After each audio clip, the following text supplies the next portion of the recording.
My grandfather hugged me at his 84th birthday barbecue on a Saturday afternoon in late September, and while everyone else was on the back lawn pretending not to notice that he had lost 28 pounds since June, he held me tighter than he had held me in 15 years, and pressed a small brass key into my left palm. He whispered into my ear, with the careful precision of a man who had been preparing the sentence for months, "Sawyer, when I die, don't go to my funeral. Go to the train station locker instead. 214, Pittsburgh Penn Station, locker 214. Listen to me, son. Listen to me carefully." I pulled back to look at him. His eyes were clear. Clearer than they had been in a year. He was not in the fog he had been drifting in and out of since the heart medication had started in February. He was, in that moment on the back porch of his craftsman house in Squirrel Hill, the man I had known when I was 8 years old, sharp and calm, and watching me the way a man watches the only person in the world he trusts. He said, "Promise me." I said, "Grandpa, what is the—" That was when my Aunt Briar walked out onto the porch. Briar Hawthorne Renton is 61 years old. She is my grandfather's older daughter. She is also, as of that moment, my legal guardian's daughter, because Grandpa Coltrane Hawthorne had raised me from the age of 11 months old, after my mother had died in a fall down the basement stairs of this same house in November of 1990. I had grown up calling Briar Aunt B. She had taught me to drive when I was 16. She had been at my high school graduation. She had been at my college graduation. She had sat in the front row at my brief and bad wedding in 2015, and again, 3 years later, in the same row at the family dinner where I had told everyone the marriage was over. She walked out onto the porch carrying a plate of brisket she had taken from the grill. She looked at my grandfather. She looked at me. She looked at my grandfather again. She said, "Dad, are you having one of your moments?" My grandfather changed faces. I do not have any other way to describe what I watched him do in approximately 3/4 of a second. The man who had been holding my arm with the clear eyes of a person who knew exactly what he was saying disappeared. In his place was a confused old man who had just looked up to find a stranger on his porch. He said, "Marigold? Is that you, Marigold?" Marigold was the name of my mother. The mother I had not known. The mother who had died in this house when I was 11 months old. My grandfather had, for the past 3 years, occasionally mistaken me for her, a symptom of his decline, the family said, his mind reaching for his lost daughter in the face of his grandson. The family had treated this as one of the sadder pieces of his condition. I had taken it that way too, until that moment on the porch. Aunt Briar put the brisket down on the small porch table. She walked over to my grandfather. She knelt beside his wicker chair. She put her hand on his arm.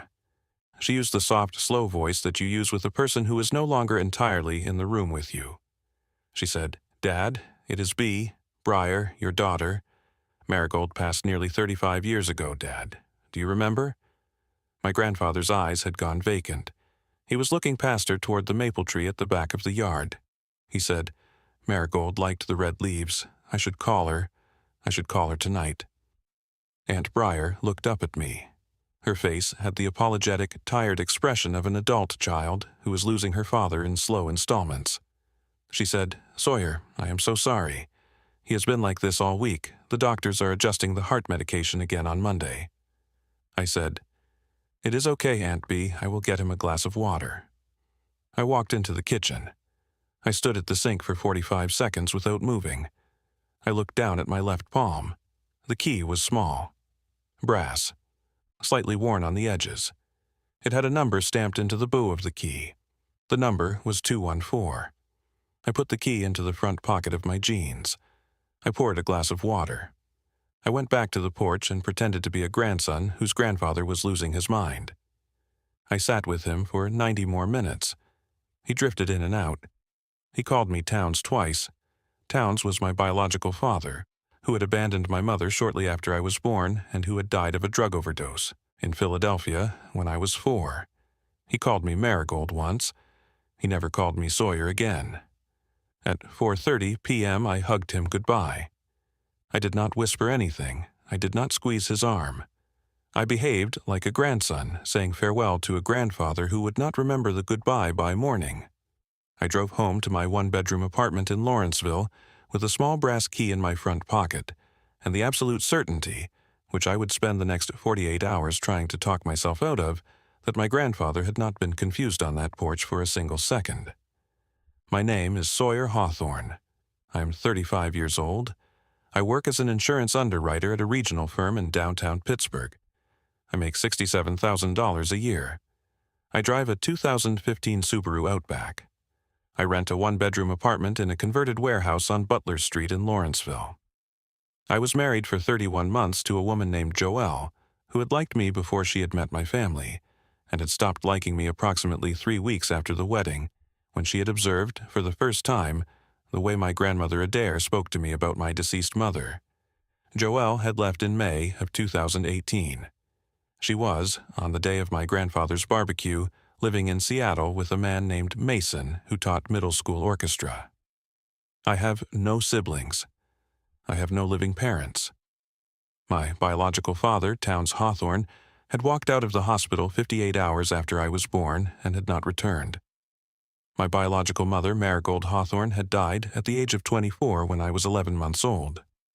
I had been raised, from that day forward, by my grandfather, Coltrane Hawthorne, Marigold's father, and my grandmother, Adair Hawthorne, his wife of 63 years. I had been told, my entire life, that my mother had been a sad young woman. I had been told she had been depressed since her teenage years. I had been told she had developed an eating disorder at 16. I had been told she had refused medication. I had been told she had become unstable after my biological father left her. I had been told that on a November evening in 1990, when I was 11 months old, she had been at my grandfather's house in Squirrel Hill and had argued with my grandmother about something nobody could now remember, and had walked down the basement stairs to get a bottle of wine, and had slipped on the third step from the bottom, and had hit her head on the concrete floor of the basement at the bottom of those stairs, and had died before the ambulance arrived.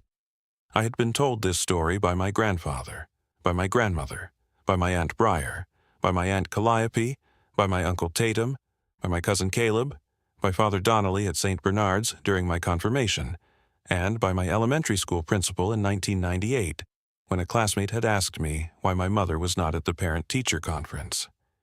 I had believed this story for nearly 35 years. For the last 48 hours, I had something in my pocket that suggested I should not have believed it.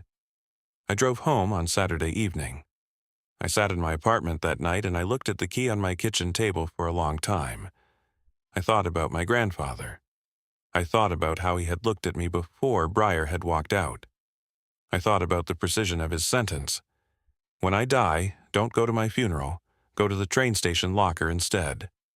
I thought about how a man who could not remember his own daughter's name could remember a locker number. I thought about how a man who switched into dementia in 3/4 of a second when his daughter walked onto a porch was, perhaps, not a man in dementia. I almost threw the key away on Sunday morning.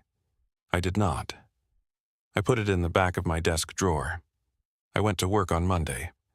On Tuesday morning at 5:47 a.m., my phone rang. It was Aunt Briar. She was crying. She said, "Sawyer, Grandpa passed in his sleep last night. The nurse found him at 4 o'clock this morning." I said, "Aunt B, I am so sorry." She said, "He went peacefully. The doctor said it was the heart. He had been getting worse all week. It was a blessing, Sawyer. It was time." I drove to my grandfather's house on Hampton Street in Squirrel Hill, arriving at 6:34 a.m. The street was dark. The autumn leaves were on the lawn. There was a black sedan parked at the curb that I would later learn was the funeral director's. There was an ambulance in the driveway that had not yet left. There was a Squirrel Hill patrol cruiser at the corner, whose presence the family would explain to me as a courtesy from the local precinct, several officers of whom had known my grandfather for decades. I walked into the house through the kitchen door. My grandmother Adair was sitting at the breakfast table. She was 84 years old. She had been married to my grandfather for 63 years. She had raised me from the age of 11 months to the age of 18, after which I had moved out and visited her on Sundays, Christmas, Easter, and on her birthday in June. She was, at the moment I walked into the kitchen on the morning of her husband's death, fully dressed in a black wool dress, with pearl earrings, with hair styled, with foundation applied carefully under her eyes. She had been ready for at least an hour. She looked up at me. She said, "Sawyer, he is gone. He is in his bed upstairs." I said, "Grandma, how are you holding up?" She said, "I am as well as can be expected. The doctor said it was the heart. He had been declining. Funeral is Friday at 11 at Wakefield. I have already spoken to Father Donnelly. Would you mind making coffee? Briar and Tatum will be here in 20 minutes. I made coffee. I went upstairs. My grandfather was lying in his bed. A white sheet had been pulled up to his chest. His eyes were closed. His hands were folded on his chest in a way I did not believe he had folded them himself. The nurse who had found him was a woman named Helena, who had been with him for 11 months and whom I had met 4 times. Helena was downstairs talking to the ambulance driver. I sat in the chair beside my grandfather's bed for 2 minutes. I did not cry. I do not know why I did not cry. I had loved this man. He had been the only father I had known. He had taught me to ride a bicycle. He had taught me to read a balance sheet. He had paid for my college education. He had walked me through the divorce in 2018 when I had not been able to walk through it alone. I sat beside his body and I did not cry, and I knew with a certainty that did not require any further evidence that I was going to a train station that afternoon. I stayed at the house for 90 minutes. Briar and Tatum arrived. Calliope arrived from Cleveland by 9 a.m. Caleb arrived from his condo downtown at 9:30. Cousins started showing up. Helena the nurse cried. The funeral director carried out the body. My grandmother sat at the breakfast table and accepted condolences in a low voice and made phone calls. She had a list. She had a binder. She had a typed schedule of who needed to be called by which family member by what time. She had clearly prepared the list before my grandfather had died. I left the house at 10:08 a.m. and drove back to my apartment. I sat at my kitchen table for 16 minutes. I drank a glass of orange juice. I called my office and told them I would not be in for the rest of the week due to a death in the family. I put on a coat. I put the brass key from my desk drawer into my front pocket. I drove to Pittsburgh Penn Station. Pittsburgh Penn Station is a Beaux-Arts building on Liberty Avenue that was built in 1902, and that, at the time of my grandfather's death, served as both an active Amtrak station and a small commercial complex with a row of long-term storage lockers on the lower level. I had not been inside the station in maybe 6 years. I parked in the small lot behind the building. I walked through the marble lobby. I walked down the stairs to the lower level. The lockers were against the east wall. They were painted blue. They were numbered in 3 rows. Locker 214 was in the bottom row, second from the left. I bent down. I put the key in the lock. I turned it. The locker opened. Inside the locker was a small wooden box. The box was about the size of a shoebox. It was hand-carved from maple. The lid had a small inlay of what looked like a maple leaf in a lighter wood. The corners of the box had been worn smooth by what appeared to be years of being held. There were no markings on the outside. I took the box out of the locker. I closed the locker. I walked back to my car. I drove home. I sat at my kitchen table at 11:48 a.m. on a Tuesday morning in late September with a hand-carved maple box in front of me that my grandfather had spent some unknown amount of time preparing for the purpose of being opened by me after he died. I sat there for 4 minutes. Then I opened the box. Inside the box were 5 things. The first was an envelope marked "Read Me First" in my grandfather's handwriting. The second was a small flash drive in a clear plastic case. The third was a manila envelope marked "Photographs." The fourth was a thick manila envelope marked "Documents." The fifth was a small black velvet pouch with a drawstring. I picked up the envelope marked "Read Me First." I opened it. Inside were 3 pages of my grandfather's handwriting on cream-colored stationery. The pages were dated 4 months ago. The handwriting was clean and unhurried, the hand of a man who had been entirely present when he wrote them. The letter began, "Sawyer, if you are reading this, I have died. I am sorry to have left you the way I have left you. I am sorry that what I am about to tell you is what I have been keeping from you for nearly 35 years. I have been trying to find the right way to tell you for nearly 15 of those years, which is the amount of time I have known the full truth. I have not found a right way. I do not believe one exists, so I am telling you the wrong way, which is by writing it down and putting it in a box and leaving it in a locker in a train station so you can read it alone in your apartment without anyone in this family looking at your face. I am not your grandfather, Sawyer. I am your great-uncle. Your mother, Marigold, was my niece. She was my brother Holden's only daughter. Holden died in 1977 when Marigold was 11. Your grandmother, Holden's wife, died of breast cancer when Marigold was 16. I took Marigold in when she was 16 years old. Adair and I raised her in the bedroom upstairs that became your bedroom. We told the family she was our daughter because we thought it was easier for her. She agreed. She called us Mom and Dad for the rest of her life. She was, in every way that mattered to her and to me, our daughter. Briar was 2 years older than Marigold. Calliope was 4 years older. They treated Marigold like a younger sister. The arrangement worked for a time. Sawyer, your mother was the smartest person I've ever known. In 1985, when she was 19 years old, she designed a small industrial valve mechanism for high-pressure steam systems. She designed it on graph paper at the kitchen table in our house in Squirrel Hill. She had been taking night classes at Pitt in mechanical engineering. She was the only woman in those classes. Her professor, a man named Dr. Linwood, who I'm sorry to tell you died in 2002 of unrelated causes and cannot serve as a witness for what I'm about to write, told her that her valve design was, in his words, the kind of thing somebody patents and builds a company around. She patented it. The patent is dated August 14, 1985. It is filed in her name. Marigold Imogen Hawthorne. Patent number 4837496. In November of 1985, your mother started a small company in the basement of our house on Hampton Street. She called it Hawthorne Manufacturing. She incorporated it in the state of Pennsylvania. She was 19 years old. She was the sole shareholder. She was the sole officer. She was the only employee. The first contract Hawthorne Manufacturing received was from U.S. Steel in February of 1986.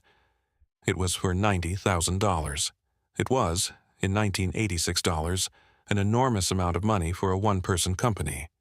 Your mother, at 20 years old, could not handle the manufacturing volume herself. She needed help. She came to me. I was 45 years old. I had been a mid-level manager at Westinghouse for 18 years. I knew manufacturing, I knew supply chains. I had no money, but I had time. Marigold and I made an agreement in March of 1986. The agreement was that I would manage the company's operations and that, in exchange, she would temporarily transfer the company's ownership to me until she got back on her feet. She was 20 years old. She had a contract she could not fulfill alone. She did not feel capable of running a company. I told her I would manage things until she was ready to take over. I told her the company was hers. I told her I would give it back to her when she asked for it. I never gave it back to her, Sawyer. The company grew. By 1988, Hawthorne Manufacturing had 40 employees and 3 contracts. By the spring of 1989, it had 120 employees and a small manufacturing facility in McKees Rocks. In March of 1989, your mother told me she was ready. She came to me at the office she had not entered in 3 years. She told me she had been taking business classes at night. She told me she was 23 years old, that the company was hers, that she wanted it back. I told her the timing was bad. We were closing a major contract. I needed 6 more months. 2 weeks later, your mother told me she was pregnant. Your biological father, a young man named Towns, who worked at the Westinghouse plant where I had introduced them 6 months earlier, had panicked when she told him, but he stayed in her life long enough to marry her that October. She felt alone. She was pregnant. She did not raise the company conversation again that year. I told myself, that summer, that she had let it go. I told myself she would raise it again when you were older. I told myself a great many things that summer, Sawyer. None of them were true. By November of 1990, when you were 11 months old and when your mother died, Hawthorne Manufacturing had grown to 180 employees across 2 facilities and was on track to do $4.1 million in revenue that year. By the time you were 2 years old, it had 300 employees and 4 contracts. By the time you were 5, the company had become what it is today. In November of 1990, your mother came to this house and asked me, for the second time, to honor the agreement we had signed in 1986. She had read a book about women in business. She had been seeing a counselor. She had decided she wanted to take her company back.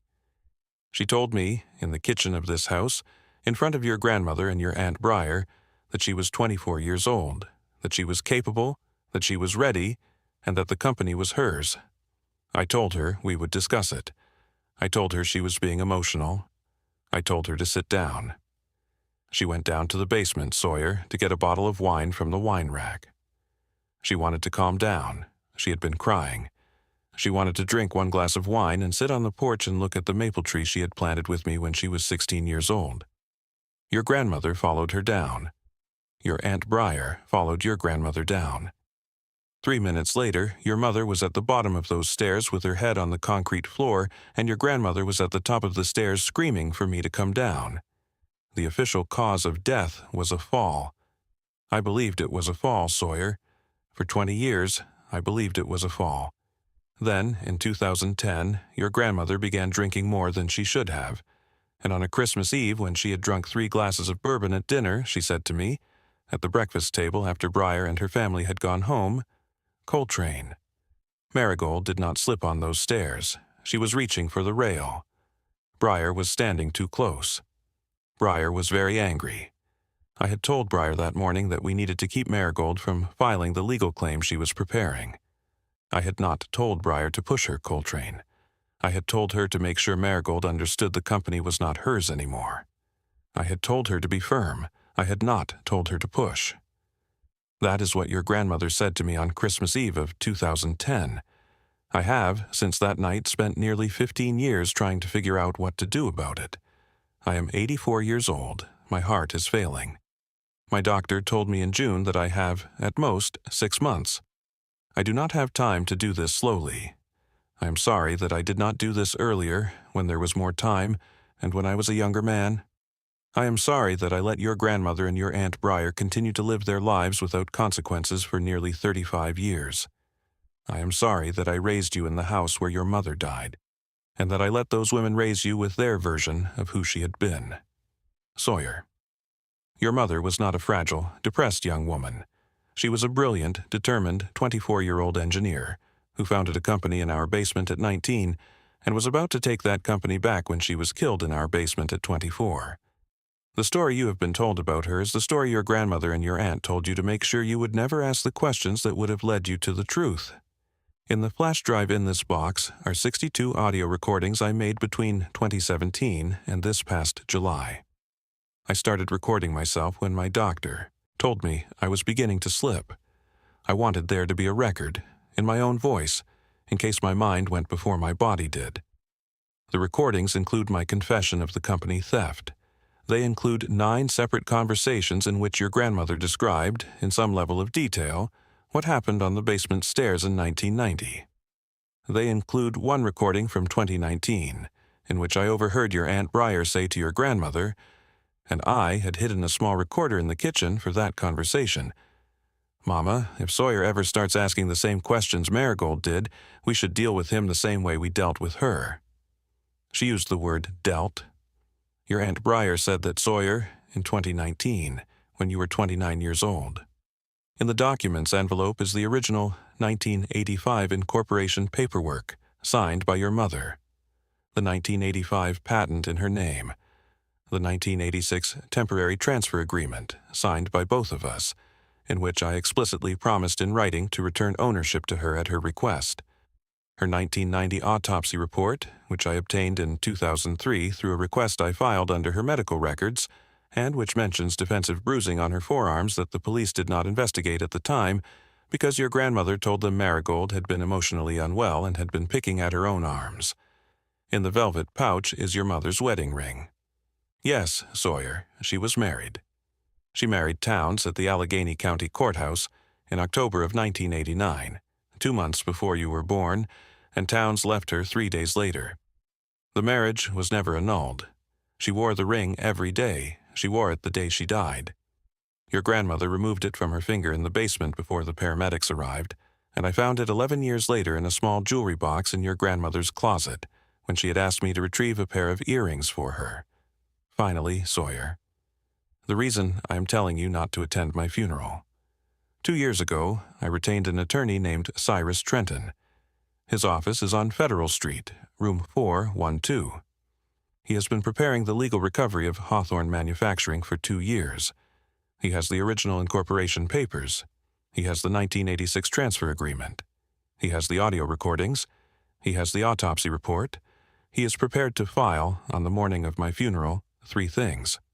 First, a civil claim transferring majority ownership of Hawthorne Manufacturing to you as your mother's sole heir. Second, a petition to reopen the 1990 investigation into your mother's death. Third, a criminal complaint against your grandmother and your Aunt Briar, based on the evidence in the recordings. Cyrus has been waiting for my call. I told him last week to expect a call from you within 72 hours of my death. Call him, Sawyer. Bring this box. Bring everything in it. Be at his office at 9 o'clock on the morning of my funeral. By 2 o'clock that afternoon, Hawthorne Manufacturing will be in your name. By 5 o'clock that evening, Detective Maeve Cordoza of the Pittsburgh Police will be at your grandmother's house with a warrant. Do not go to my funeral, Sawyer. The family will move quickly. They will know, by the time the service begins, that something is wrong, because I will have arranged for a letter to be delivered to your grandmother's house at 10 o'clock that morning. The letter will tell her that her late husband has left a sealed box in a train station locker for his grandson, and that the box has been opened. I am sending that letter, Sawyer, because I want her to be panicking at the funeral. I want her sitting in the front row of that church, knowing that the boy she raised has found the thing she spent her life making sure he never would. I want her to feel for 90 minutes what your mother felt for those last 3 minutes on the basement stairs. That is a cruelty I do not regret. It is the only one I have to give her. Take it. I love you, son. I am sorry it has been like this. Your mother would have been proud of the man you have become. I am proud of you. I am sorry I did not give you back to her sooner. Coltrane Hawthorne. I read the letter 3 times. I sat at my kitchen table. I did not move for 47 minutes. Then I opened the flash drive case. I plugged the drive into my laptop. There were 62 audio files. I played the one labeled 2019-04-14-Kitchen-Briar. The recording was 11 minutes long. The audio quality was poor, but the words were clear. Heard my grandmother's voice say, "Briar." He is asking again about her, about Marigold. Sawyer asked me on Sunday what kind of food she liked. He has never asked me that before. I heard my Aunt Briar's voice say, "He is just curious, Mama. He is 29. He is starting to wonder." My grandmother said, "Curiosity becomes questions. Questions become lawyers." My Aunt Briar said, "Mama, if Sawyer ever starts asking the same questions Marigold did, we should deal with him the same way we dealt with her." My grandmother did not respond for 9 seconds.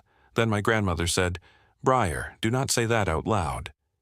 My Aunt Briar said, "I am just saying." The recording ended. I closed my laptop. I went into my bedroom. I lay on the bed for some amount of time I cannot calculate. I did not sleep. I did not cry.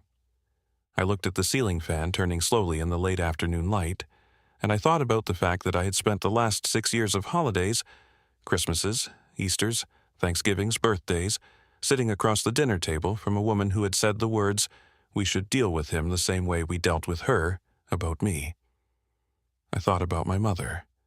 I thought about my mother for the first time in my life as a person, not as the sad young woman who had fallen down the stairs, but as a 23-year-old who had patented an industrial valve and built a company in a basement, and gotten pregnant by a man who had left her and had raised me alone for 11 months, while the company she had built grew into a $4 million manufacturing operation. I had not known her for a single day. She had carried me for 9 months. She had given birth to me. She had named me Sawyer because she had once told my grandfather it was a strong name for a boy with no father. She had held me as a baby for 11 months.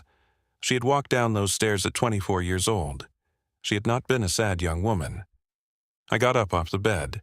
I called the phone number at the bottom of my grandfather's letter. A man's voice answered on the second ring. He said, "Cyrus Trenton." I said, "My name is Sawyer Hawthorne. My grandfather died yesterday morning. I have the box." Cyrus Trenton said, "Mr. Hawthorne, I have been waiting for your call.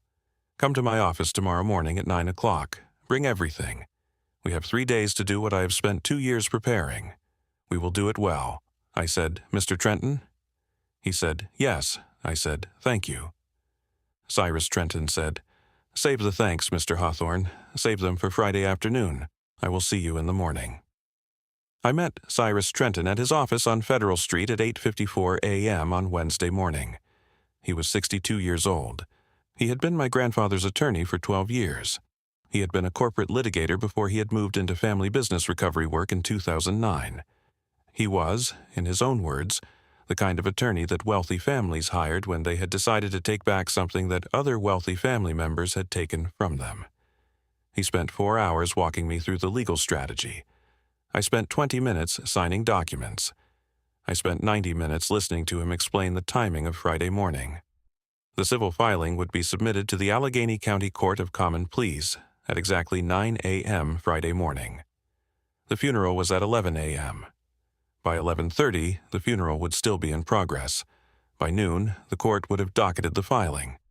By 12:15 p.m., process servers would arrive at Hawthorne Manufacturing's headquarters in McKees Rocks. By 12:45 p.m., additional process servers would arrive at my grandfather's house, where the post-funeral reception would be in progress. By 2 p.m., ownership of Hawthorne Manufacturing, currently held by my grandfather's estate, with my grandmother as primary beneficiary and Briar and Calliope as secondary, would be legally transferred to me as the sole heir of the company's actual founder. By 4 p.m., Detective Maeve Cordoza of the Pittsburgh Police Department, who had been quietly cooperating with Cyrus for 14 months on the autopsy report and the recordings, would arrive at my grandfather's house with a warrant to interview my grandmother and my Aunt Briar regarding the 1990 death of Marigold Hawthorne. Cyrus said, at the end of the meeting, "Sawyer, your grandfather paid me $340,000 over the last 2 years to prepare this. He paid it from a personal account that your grandmother does not know exists. He told me, the day he hired me, that he expected to die before this was done. He told me that if you walked into my office and asked me to do this, I should do it as well as I have ever done anything in my career. I am going to do that, Sawyer. You will not have to do anything else for the next 3 days except show up where I tell you and sign what I put in front of you. The rest is mine." I said, "Mr. Trenton, why did he wait so long?" Cyrus looked at me for a long moment. Then he said, "Sawyer, I asked him the same question the first time we met. He said, because I am a coward, and because I love my wife, and because I needed the years to be sure I was not making a worse decision than the one I was correcting." He said that to me in 2023. He decided in early 2024 he could not wait any longer. He said his mind was going faster than his body. He said he wanted you to have the company before his body caught up. He did not make it, Sawyer. He missed it by 2 months. I drove home. I sat in my apartment Wednesday evening. I made coffee. I drank coffee. I sat on the small balcony of my apartment, and I watched the lights of the Carnegie Library across the street come on at sundown. On Thursday morning, I drove to my grandfather's house for the pre-funeral family gathering. I had to. Cyrus had instructed me to behave normally for 36 more hours. I drank coffee in the kitchen with my grandmother. I accepted condolences from my Aunt Calliope. I listened to my cousin Caleb tell a story about a hunting trip he had taken with Coltrane in 2014. I shook hands with Father Donnelly when he arrived to discuss the order of service. I sat in the living room and looked at the maple tree in the backyard. My Aunt Briar pulled me into the dining room at 11:42 a.m.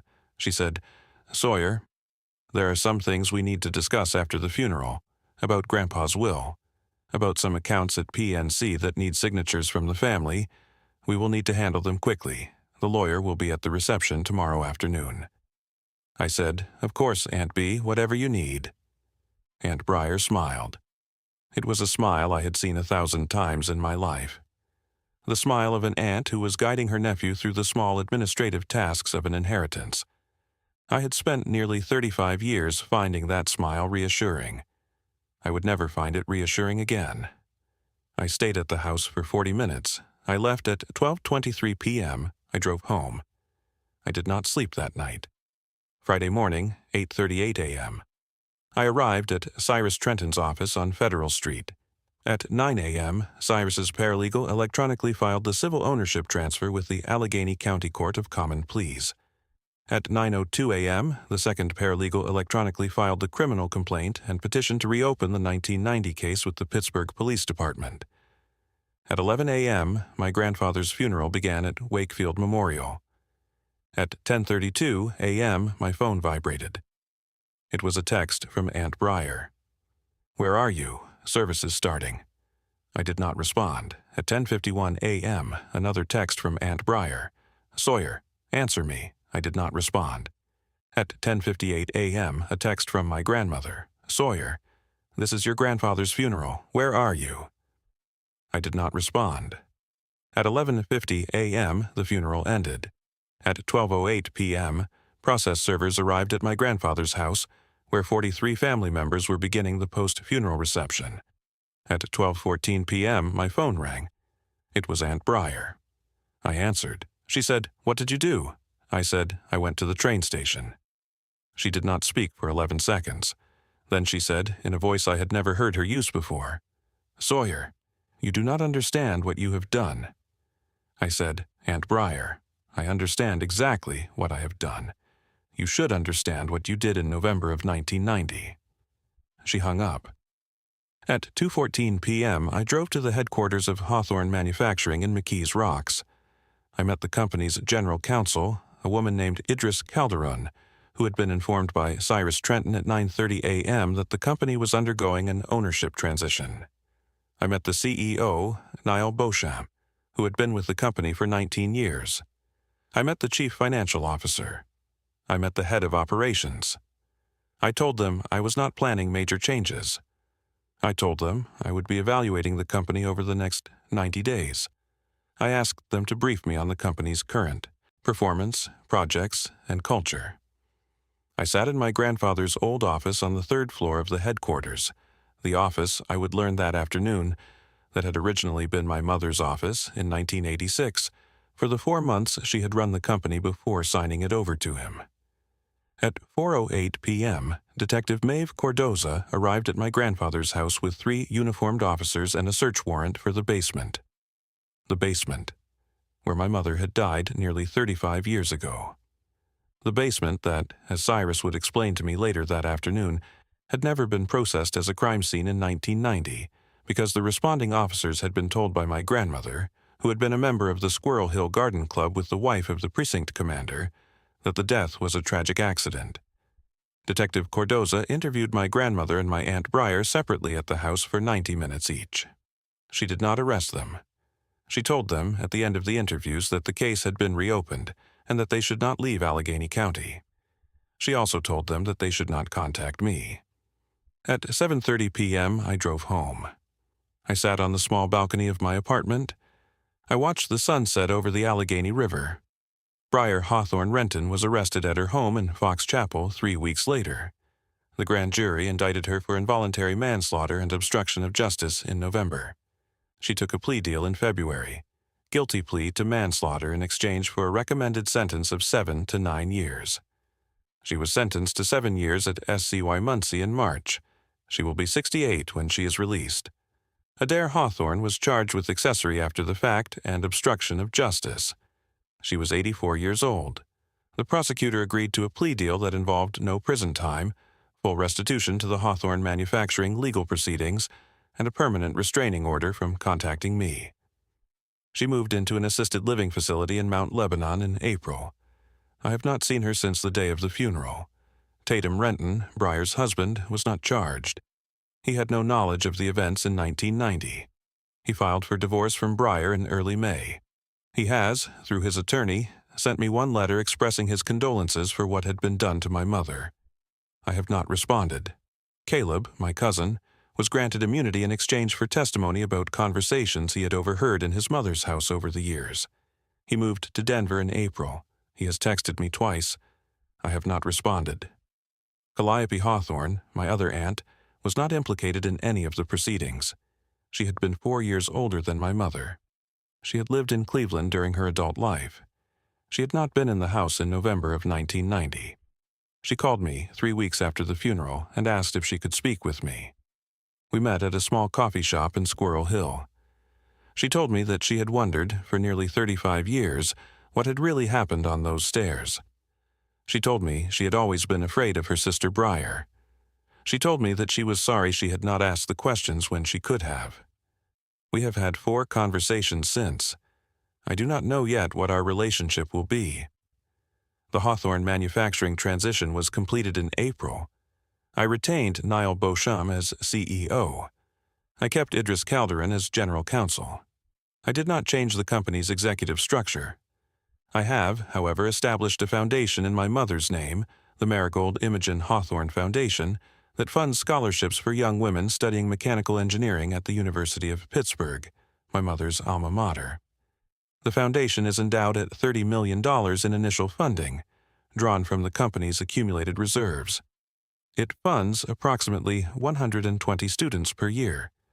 The first scholarship was awarded in early May to a 19-year-old woman from Pittsburgh's South Side named Salma Vega.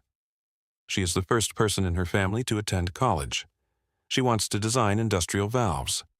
I told her, when I met her at the small awards ceremony later that week, that she was awarded the scholarship in memory of a young woman who had patented an industrial valve in 1985 in the basement of a house in Squirrel Hill when she was 19 years old. Salma asked me to tell her about that woman. I did. For the first time in my life, I told someone about my mother. In April, I drove out to Calvary Cemetery on Pittsburgh's north side. I had not been to my mother's grave in 2 years. The grave was at the edge of Section 17, beside a small dogwood tree that my grandfather had planted there in 1991, and which had grown, over 34 years, into a substantial tree with white blossoms in the spring. The original stone read, Marigold Hawthorne, 1966 to 1990. Beloved daughter had paid, 6 weeks earlier, to have the stone replaced. The new stone was a simple granite block, deeper in color than the old one, slightly larger. The inscription was longer. Marigold Imogen Hawthorne, 1966 to 1990, founder of Hawthorne Manufacturing, mother of Sawyer engineer. Inventor. Mother. She built what was hers. I sat on the grass beside the stone. I took the small black velvet pouch out of my coat pocket. I opened it. The wedding ring was simple, a thin gold band, slightly worn, with the initials M.I.H. engraved on the inside. I had found a small jeweler in the Strip District who had cleaned it for me in February. I dug a small hole in the soil beside the stone with my hands, about 4 inches deep. I put the ring at the bottom of the hole. I covered it with soil. I patted the soil flat. I said, Mama, they told me you were a sad young woman who fell down the stairs. They were wrong. You built something. They took it. I have it back now. So do you. I placed her photograph on the stone, the one from 1985, with the valve prototype on the kitchen table behind her, smiling at the camera. I sat with her for an hour. The dogwood was beginning to bloom. I thought about my grandfather. I thought about him sitting on that porch at his 84th birthday barbecue, looking past my Aunt Briar at the maple tree he had planted with my mother when she was 16. I thought about him pressing a small brass key into my palm. I thought about him spending the last 8 years of his life recording himself in a kitchen, making sure his confession would survive the failing of his own mind. He had not been able to give my mother her company back during her life. He had given it back to her son. He had cost his wife her freedom to do it. He had spent 8 years preparing the door that closed on the women he had loved most in the world. I had been raised by people who had spent nearly 35 years making sure I never knew who my mother was. They had hidden her in plain sight. They had told me she was nothing, a quiet, fragile, depressed young woman who could not even keep herself alive. They had been wrong about her. They had been wrong about me. They had been wrong about the old man who had hugged me at a family barbecue, slipped a key into my palm, and saved his niece's son from spending the rest of his life believing the lies of her murderers. His name was Coltrane Hawthorne. He had spent 8 years preparing the door that closed on them.